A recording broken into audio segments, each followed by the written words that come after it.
Então vamos lá, voltar à nossa aulinha de geografia. Vamos dar continuidade. Então, aqui, ó. Paramos. Cadê? Aqui. Savanas. Savanas são biomas, é um tipo de bioma de grande extensão territorial. O bioma da savana, ele ocupa boa parte do território brasileiro. Na África, ele é bem extenso também. Ele é um dos maiores biomas que nós temos no planeta, em extensão. Que mais? Como que esse bioma, onde que ele se localiza? Qual que é a posição, né? Posição intertropical, né? Em áreas tropicais, dentro dos trópicos ali ele vai aparecer. Principalmente em áreas com duas estações, uma estação seca e uma estação chuvosa. Então, a estação seca ela vai de abril até outubro e poucos meses de chuva. Esse é basicamente o clima da savana, né? Do cerrado. E como que é a característica do cerrado? É um porte arbustivo e arbóreo. Então, nós temos árvores. Na verdade, tem os três estratos: tem o herbáceo, que são mais gramíneas, tem os arbustos, que são uma vegetação de médio porte, um metro e meio, e nós temos vegetações arbóreas também. Mas predomina os arbustivos, tá? Não é uma vegetação de grande porte arbóreo, não é essa que predomina. Apesar do que tem áreas no cerrado aqui brasileiro que, por exemplo, próximos de rios, nós chamamos de cerradão. E lá no cerradão, aí tem árvores maiores, aí é possível encontrar essa vegetação de maior porte. Mas, em geral, no cerrado, na savana, predomina esse porte herbáceo arbustivo, tá? No centro-oeste brasileiro é muito comum, né? Nós temos nós já até falamos do pequi. Nessa região do centro-oeste, onde o cerrado ele predomina, nós temos ali grandes nascentes, importantes nascentes de rios. As árvores têm os galhos tortos, tá vendo? Como é que ela é tortuosa? Porque os solos são muito ácidos. Então, a acidez do solo provoca uma deformação na vegetação. Então, são solos ácidos, pobres em nutrientes, né? Concentra muito alumínio, que é o mineral mais pesado. Então, nós temos um solo mais pobre. O cerrado, aí você pensa assim, mas o cerrado tem um solo pobre, ácido, né? É verdade. Mas por que então predomina ali o agronegócio brasileiro? Como que é possível? Numa região de solo pobre, que é essa daqui, ó, do mapa, né? Tem aqui a fronteira agrícola, Mato Grosso, Tocantins, parte da Bahia, Mato Grosso do Sul, norte de Minas Gerais, Goiás. É a região do agronegócio brasileiro. Como que é possível um cerrado, uma região que tem um solo pobre, e nesse mesmo ambiente ter o agronegócio brasileiro? Como que eu associo essas coisas? Como que é possível? O que é feito para isso ser possível? Porque só pelo solo natural não tem como, não é?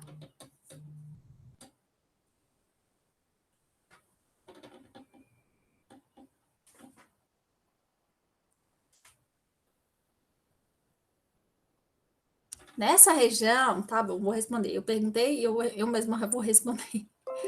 Nessa região aqui, ó, o agronegócio, né? Ele corrige, né? Faz uma correção da acidez do solo, usando fertilizantes. E aí, daí é possível, corrigindo a acidez desse solo, fazer o plantio de soja, milho, trigo nessa região aqui, tá? Então, é uma região realmente com solo pobre, mas é uma região passível de correção da acidez do solo. Essas plantas aqui de galhos tortuosos, então, elas são assim por causa da acidez natural do solo, onde a vegetação ali ela ocorre de forma natural, né? Sem a intervenção humana. O cerrado tem essa característica. As raízes são profundas para buscar água no subsolo, né? Nas águas ali subterrâneas. E essa vegetação também ela pode ser caducifólia, ela pode ser espinhosa, né? Porque a estação de seca ela é prolongada. Lá na África, o que difere a África, a savana africana do cerrado brasileiro? Alguém sabe me dizer? Os animais? Exatamente, né? Os animais, o porte dos animais é maior na savana, né, africana. Mas todo o restante, os aspectos climáticos, estação seca prolongada, os solos ácidos, a vegetação. Professora, Oiê, que é aquilo lá no fundo da imagem? deixa eu voltar aqui. Preto. Aonde? Ah, lá no. Eu acho que isso daqui é Parece, serra. parece não. Eu acho que ele tá perguntando esses bois barra elefantes, esses. Ah, isso daqui são animais de grande porte. Ah, Elefantes. Esse daqui eu não sei o que é. É um elefante. Um elefante aqui no fundo. Os três são. tá. Então, continuando aqui. Caatinga, nós já. Nós vamos. Eu não vou passar essa parte aqui, ó, porque eu vou compartilhar com vocês o material sobre vegetação brasileira, que acaba repetindo, tá? Então, vamos estudar agora. Nós vimos ali os biomas, os domínios naturais existentes no planeta. Agora vamos ver como esses biomas eles aparecem no território brasileiro. Nós temos 5 biomas bem definidos aqui no Brasil: Amazônia, Cerrado, Caatinga, Pantanal e Mata Atlântica. Como que eles estão distribuídos? Amazônia, 49% do território brasileiro, Cerrado, 23%, Mata Atlântica, 13%, Caatinga, 9%, Pampa, 2%, Pantanal, 1% e pouco ali, né? Essa é a distribuição. Professora, Aí, você pode voltar lá para mim, só para mim copiar os números? aqui, esse material já está É. lá no AVA, viu? Ah, tá bom. Tá? Então, o bioma que ocupa o maior território no Brasil, maior área, né? É a Amazônia, o bioma da Amazônia. Em seguida, o Cerrado. Todos esses biomas, eles vêm sofrendo impactos, né? Desmatamento. Vamos ver como que isso acontece. Além desses 5 biomas bem definidos que nós temos aqui, nós temos outros, né? Os campos sulinos, aqui no sul. Zona costeira e marinha, que são as restingas e mangues. Entre a Amazônia e o semiárido e cerrado, nós temos floresta de cocais, que é um tipo de floresta de transição. Então, vamos ver aqui como que essa vegetação ela se comporta. Amazônia, né? A floresta amazônica, ela está localizada na região norte do Brasil. As precipitações, elas são elevadas ao longo do ano todo, né? Tem uma estação que chove menos, mas nós podemos ali colocar altas médias pluviométricas por mês ali, de maneira geral. A floresta, ela tem vários estratos, predomina o estrato arbóreo, né? Árvores acima de 60 metros. Mas nós temos vegetação de porte menor também, tá? Ocupa zonas de baixa latitude, próximos ali à linha do Equador. Predomina plantas perennifólias, as folhas não caem, as folhas são largas. Como é que chama folhas largas? Alguém lembra a expressão? Latifoliadas.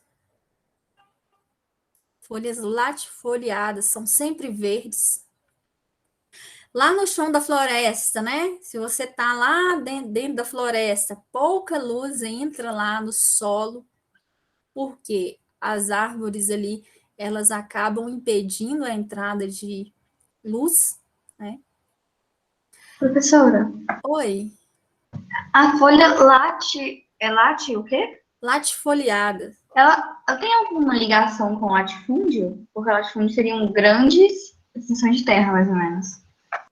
Tem que ver a origem. Possivelmente é em latim deve ter um sentido de Tamanho. grande, né?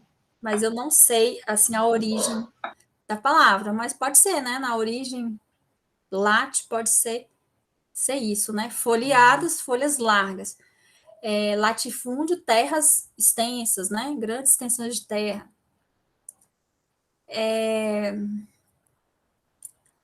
Apresentam raízes tubulares, responsáveis pela sustentação, aquelas árvores, né?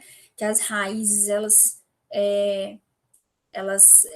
saem do solo para melhor fixação ali no solo.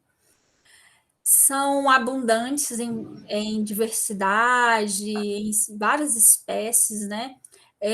Esse bioma ali ocupa vários estados também, o Acre, Amapá, Amazonas, Pará, Roraima, Rondônia, Maranhão, Tocantins e Mato Grosso. Então, aqui as raízes tubulares, ó, para dar sustentação à vegetação. E aqui é um tipo de bromélia. Esse bioma também é muito rico, da Amazônia ali, em bromélias.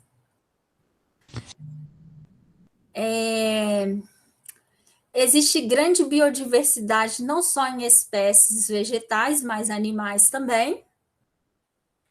Roedores, jacarés, insetos, lagartos, peixes variados, né? Mais de 324 espécies de mamíferos, como onça pintada, ariranha, preguiços, macacos, né? São típicos aqui desse bioma da Amazônia. 25% da população de macacos do globo vivem aqui na floresta amazônica, 70 das 334 espécies de papagaios existentes. Então, existe uma grande biodiversidade ali, faunística também, não só em relação à flora, mas também à fauna. Peixes também, mais de 2.500 espécies podem ser encontradas nos rios ali que existem no bioma da Amazônia. Só o Rio Negro pode concentrar ali mais de 450 espécies, enquanto que a Europa não se contam mais de 200.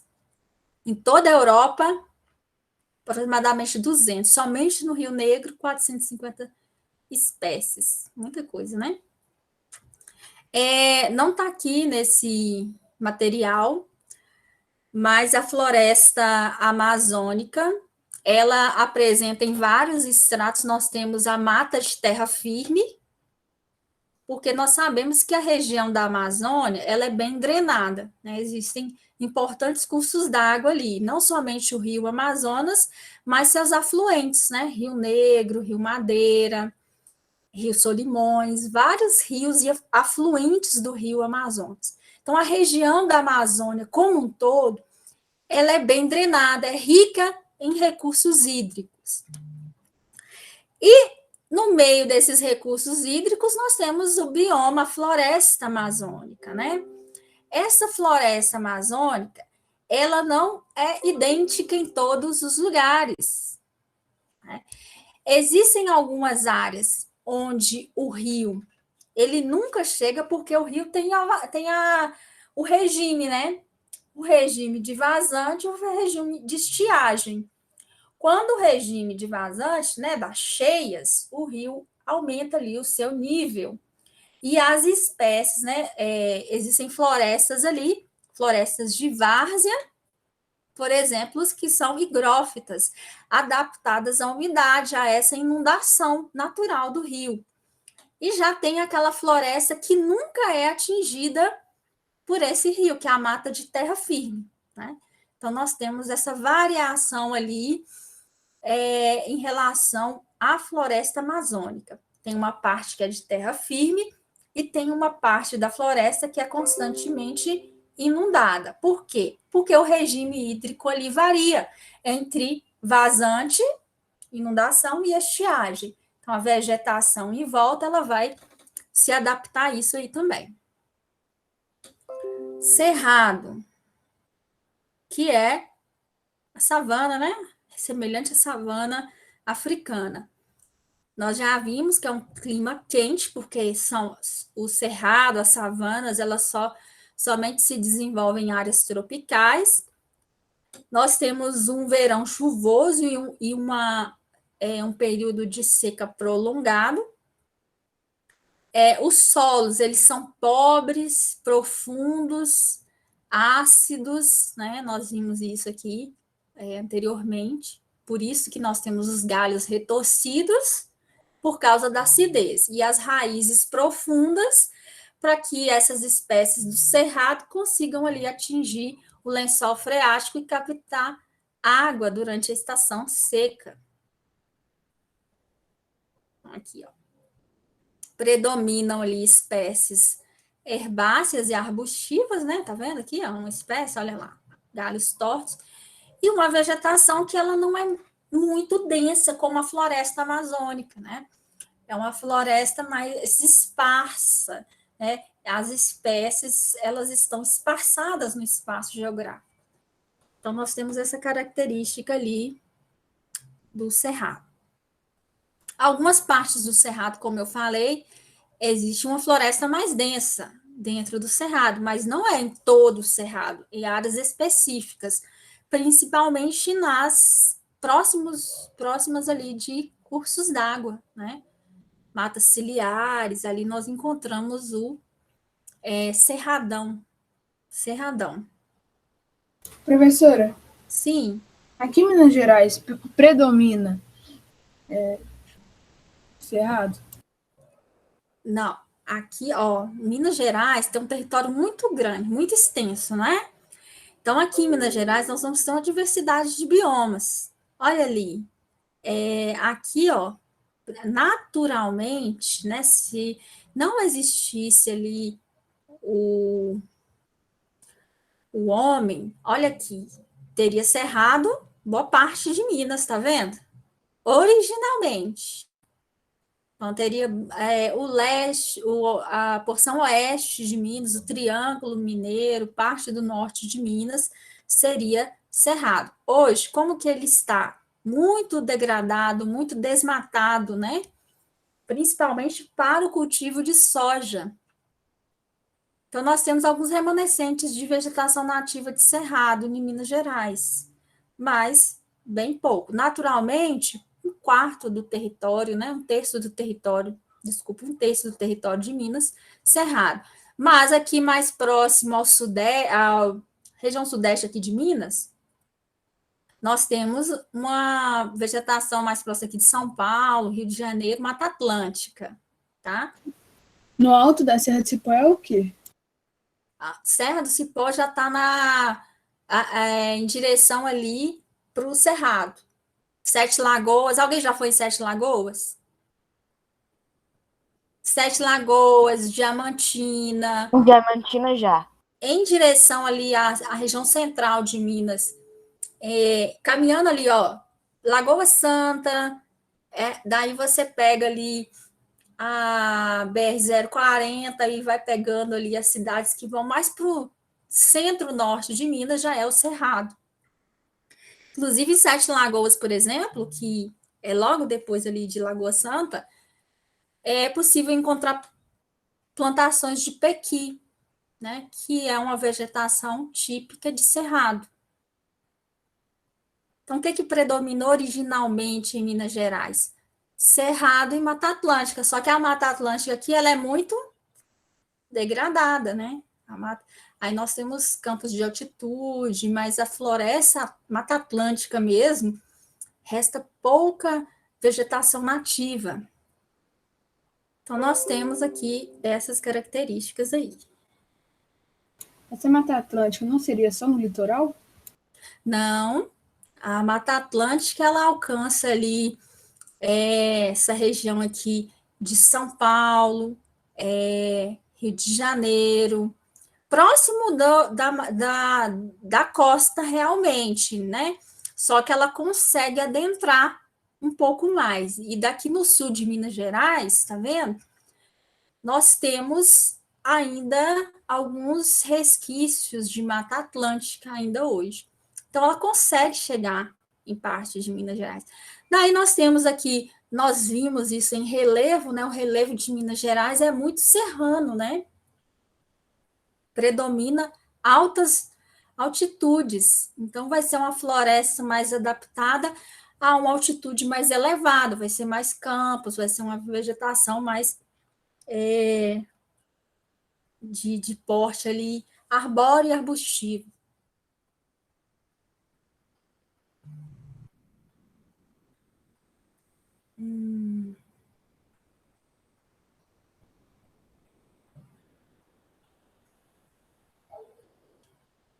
A caatinga, né? A gente já falou sobre a caatinga, predomina a vegetação ali do tipo xerófita. É um bioma que ele está exclusivamente dentro do território brasileiro, ele está na transição ali a caatinga com o bioma da floresta amazônica ali. Nós temos entre esses dois biomas aqui no meio a floresta de cocais, a mata de cocais. E a caatinga em si, ela tem aquelas características que nós já estudamos, é um clima seco, né, na maior parte do ano, quente, porque está em baixas latitudes, é um solo ali pedregoso, é um solo ali pouco desenvolvido, né? Professora, Então, oi? a Caatinga ela é praticamente um deserto, certo? Não. A caatinga é um... O deserto, ele possui... ele é mais seco do que a caatinga. É mais seco, tem menos umidade do que a caatinga. A caatinga ainda tem um período de chuva, né? Curto, mas tem. Já as regiões de deserto, a umidade é menor ainda do que no semiárido, que é a caatinga. Então, existe uma diferença entre árido e semiárido. O árido é deserto, semiárido, exemplo, caatinga, tá? Então, nós temos essa diferença. Qual que é a principal? Oi? Necessariamente tem planta ou, na maioria das vezes, o solo é exposto? Lá na Caatinga tem mais vegetação do que no deserto. No deserto pode ter vegetação também? Pode, mas mais escassa, porque tem menos umidade do que na Caatinga, que é semiárido. Entendeu, Tá, Laura? entendi. Uhum. Caatinga semiárido, deserto árido. Qual que é a diferença entre eles? O árido, o deserto tem menos umidade. Se tem menos umidade, tem menos vegetação, menor o porte. A Caatinga tem mais umidade do que o deserto. A Caatinga, inclusive, ela tem diversidade, maior diversidade. Entendi, obrigada.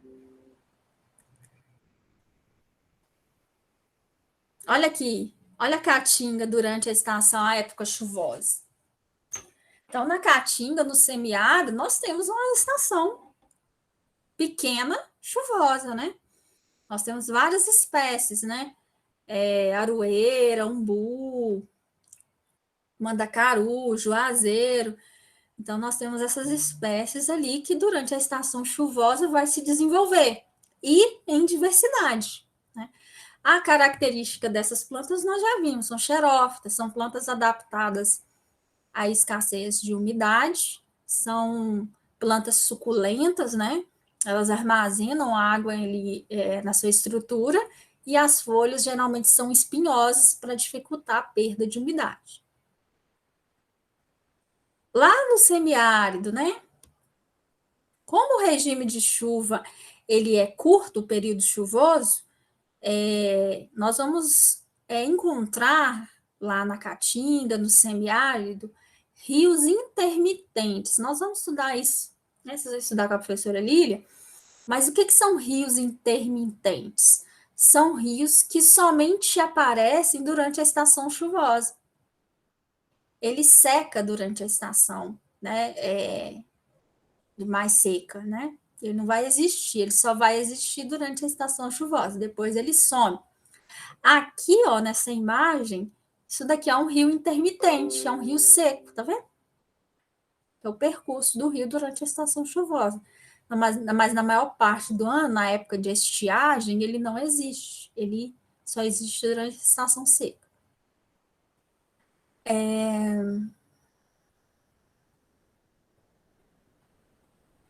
Floresta de cocais, que é aquela floresta que está ali na transição, mata de cocais, floresta de cocais, principalmente a espécie babaçu, tá vendo? Que é essa palmeira. Ela é muito utilizada pelas comunidades tradicionais, pelas comunidades ali rurais para extração de óleo, de coco. E essa floresta, essa mata de cocais, ela é um misto, né, de dois biomas, do bioma da Amazônia e do sertão semiárido, né, na transição. Então, vai ter essas duas características.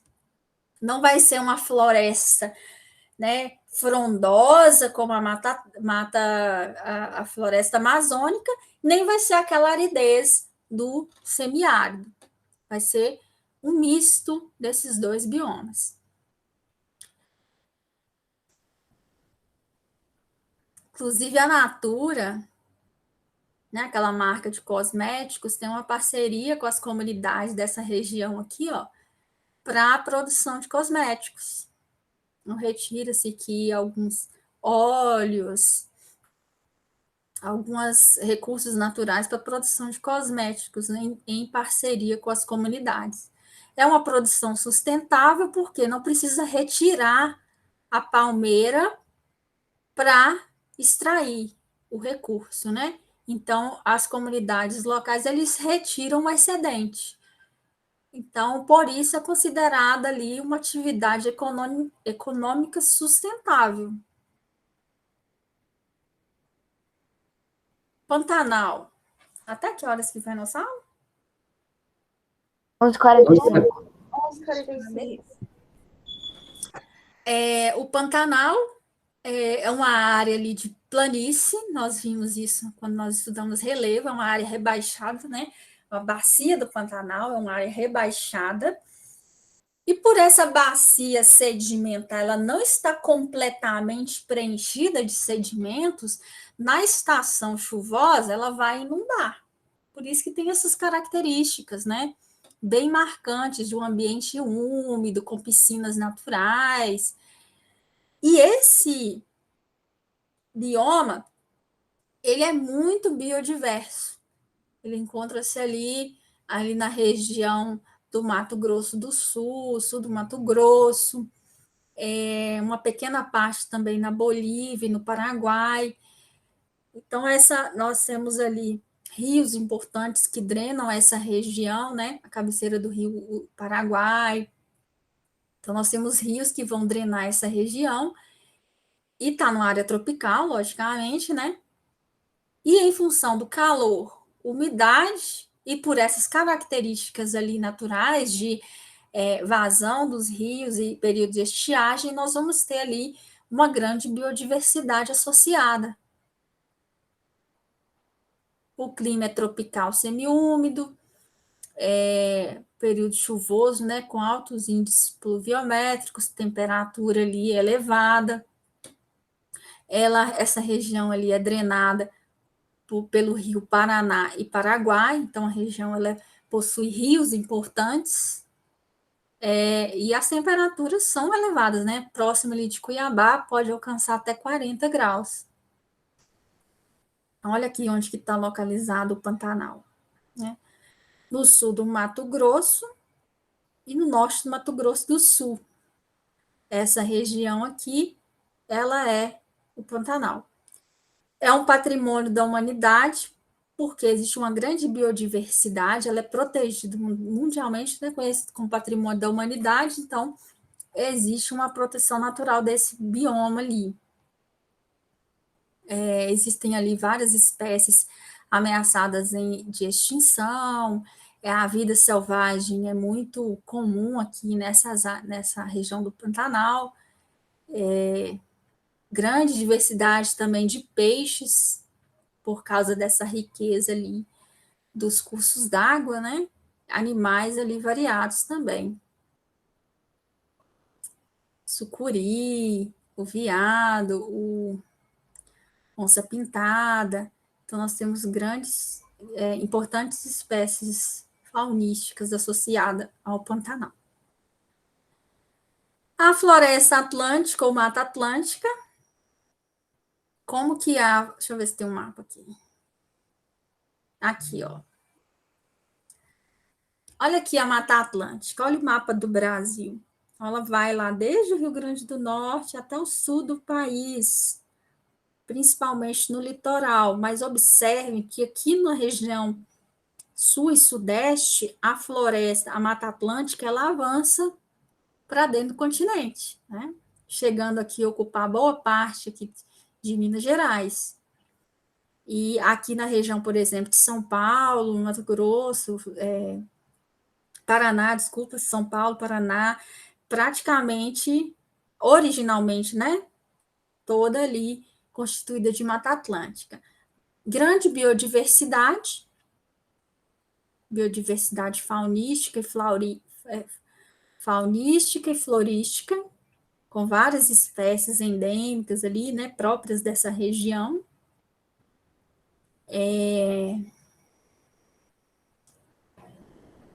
Muito degradada. Por quê? Alguém sabe me dizer?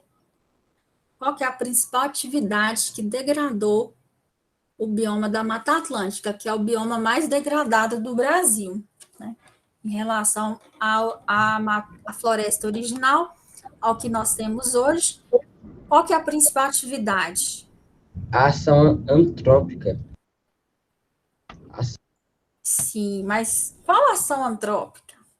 O que o homem fez ali?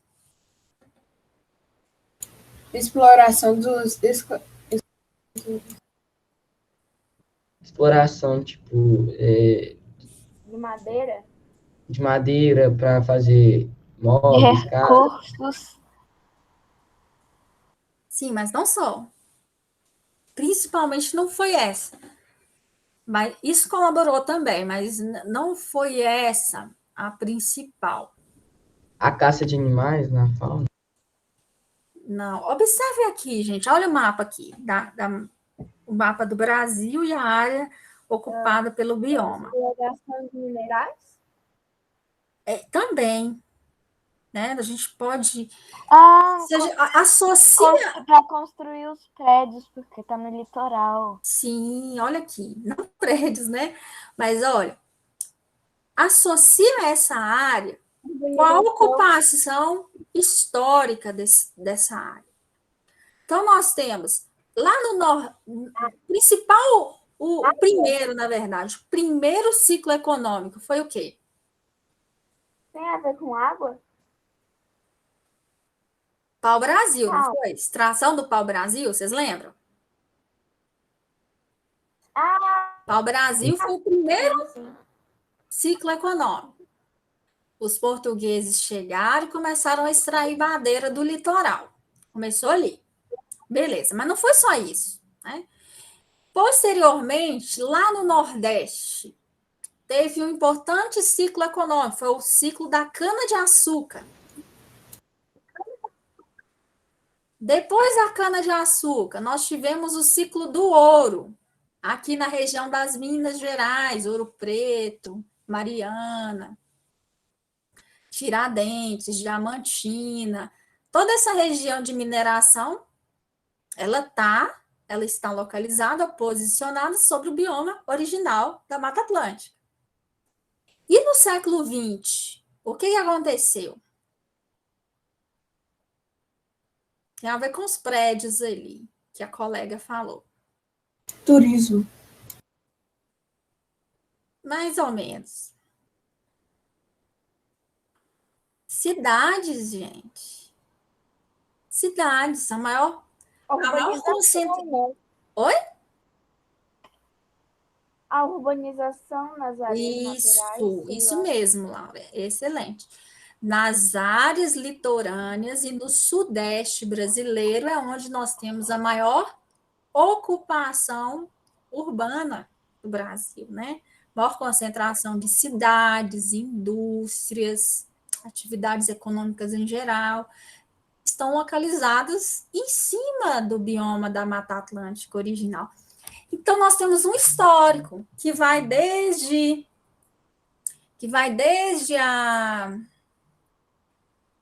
os ciclos econômicos para o Brasil, cana-de-açúcar, mineração e, mais recentemente, urbanização. Todas essas atividades colaboraram para a redução significativa do bioma da Mata Atlântica. Por isso que ele é o mais degradado, né? Porque ele foi... Tiago Ratz, seu microfone. Oi? O microfone do Tiago Ratz, Ah, professor. tá. Então, beleza.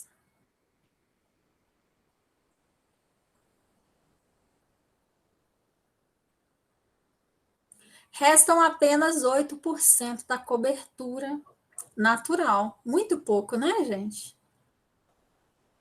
Nossa, demais. Muito pouco. É o bioma mais degradado do Brasil. Os campos sulinos, nós chegamos a falar, a vegetação campestre, ela pode ser pradarias ou estepes, né? Aqui no Brasil, nós temos as pradarias, nós chamamos de pampas, os pampas gaúchos, se estende também pelo Uruguai e a Argentina. Essas áreas, elas são áreas de baixa altitude, são áreas assim bem serranas, bem suaves o relevo. E ali nós temos um porte de vegetação herbácea, né? Predominante. Olha lá. Existem algumas espécies, né? Desse bioma. São esses aqui, né? Não é pobre em espécies, né? Existem espécies endêmicas de grande diversidade faunística nessa região, nesse bioma. O mangue a gente já falou, né? Já falou bem do mangue.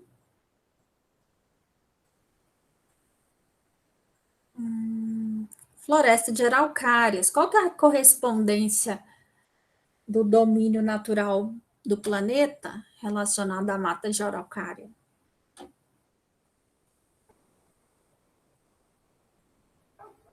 Como que chama? Lá na Europa, lá na América do Norte, na Rússia, como Pinheiro. que chama? Como? Pinheiro. Mas o domínio. Nós temos o domínio de savana, aqui no Brasil corresponde ao cerrado. Nós temos o domínio de floresta equatorial, que aqui no Brasil corresponde à Amazônia. Nós temos esse domínio mundial, que aqui no Brasil corresponde à araucária. Qual que é?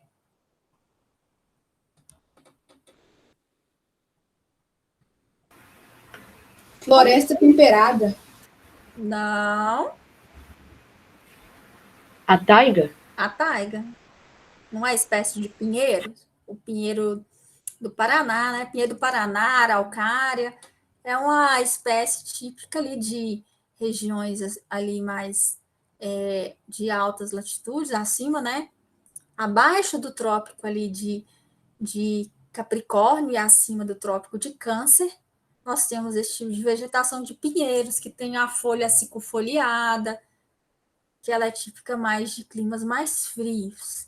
É possível encontrar também esse tipo de vegetação em áreas tropicais, mas onde?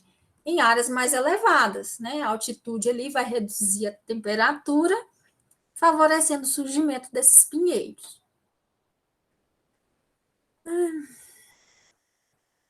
Gente, então acredito que nós vimos aí as características dos biomas, essa parte dos domínios naturais do mundo e a sua correspondência no Brasil, suas características específicas, os impactos ambientais associados a cada bioma. Eu acho que nós conseguimos estudar nessa aula de hoje. Vocês têm alguma dúvida em relação a esse conteúdo, pessoal? Não. Essa aula termina que horas? Eu não sei, não. Não. Professora, Sim, quando acabar essa aula, a senhora vai disponibilizar esse PDF? eu Ok. vou entrar lá no ar, vou disponibilizar, eu acho que eu já até coloquei ele, só que ele não está disponível. Vou disponibilizar lá para vocês. Olha lá, o Ava está fora do ar de novo. Assim que entrar, eu coloco a aula de hoje e o material. Então, pessoal, nós vamos ficar por aqui. Vai demorar. Foi muito bom dar